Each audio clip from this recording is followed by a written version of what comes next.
नमस्कार दोस्तों, स्वागत है आपका टीवी 24 नेटवर्क में और मैं हूं अजय सिन्हा।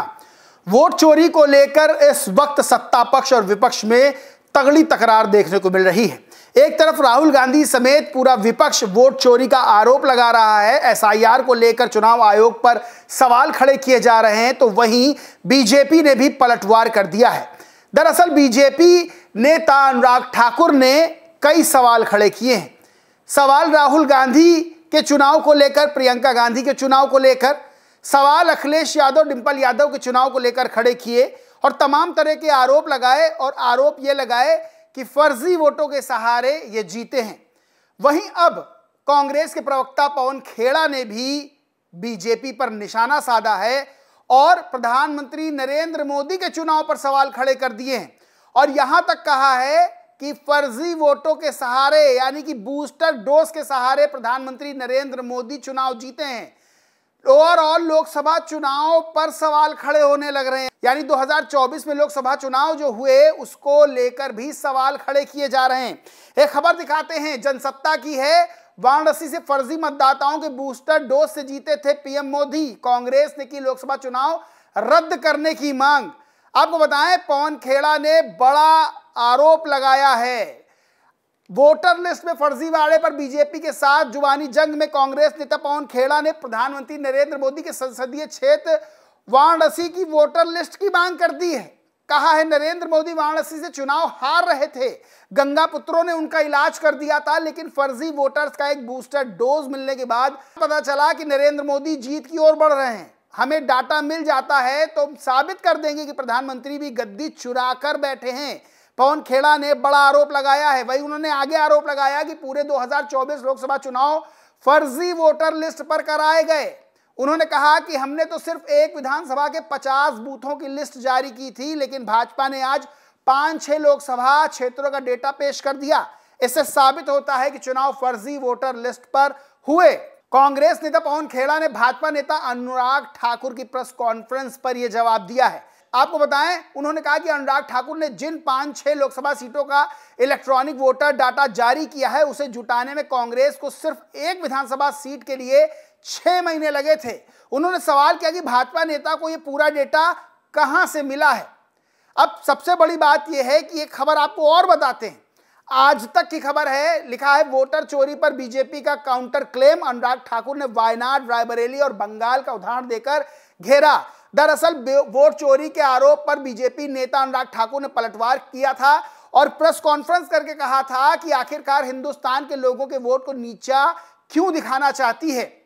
क्या हिंदुस्तान के वोटर्स ने बार बार कांग्रेस को नकारा, तो अब कांग्रेस केवल अपने घुसपैठिए वोट बैंक तक सीमित रहना चाहती है, यह आरोप लगाया था। वहीं अनुराग ठाकुर ने राहुल गांधी से लेकर प्रियंका गांधी, अखिलेश यादव, डिंपल यादव और पश्चिम बंगाल की मुख्यमंत्री ममता बनर्जी के भतीजे अभिषेक बनर्जी के चुनाव पर भी सवाल खड़े कर दिए थे।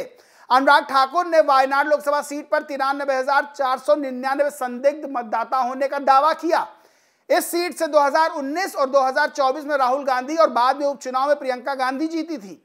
उनके अनुसार इन संदिग्ध मतदाताओं से 20,365 डुप्लीकेट मतदाता हैं, जो 2 या उससे अधिक बूथ पर मतदाता हैं। अनुराग ठाकुर ने अखिलेश की सीट कन्नौज, डिंपल यादव की सीट मैनपुरी पर भी क्रमशः 2,91,798 और 2,22,914 संदिग्ध मतदाता होने का आरोप लगाया। कन्नौज से अखिलेश यादव 1,70,920 वोटों से और मैनपुरी से डिंपल यादव 2,21,639 वोट से जीती थी। अनुराग ठाकुर ने बताया कि कन्नौज सीट पर 120 साल की रोजी बेगम, 107 साल के मुफरीद पहली बार वोटर बने। जीत के अंतर से संदिग्ध मतदाताओं की संख्या अधिक होने का हवाला देते हुए ठाकुर ने सवाल उठाया कि क्या दोनों इस्तीफा देंगे। वहीं पश्चिम बंगाल की मुख्यमंत्री ममता बनर्जी के भतीजे अभिषेक बनर्जी की लोकसभा सीट डायमंड हार्बर में भी 2,59,779 संदिग्ध वोटर होने का दावा अनुराग ठाकुर ने किया और कहा कि संदिग्ध मतदाताओं के नामों से साफ होता है कि बड़ी संख्या में अवैध बांग्लादेशी घुसपैठियों को मतदाता सूची में शामिल किया गया है।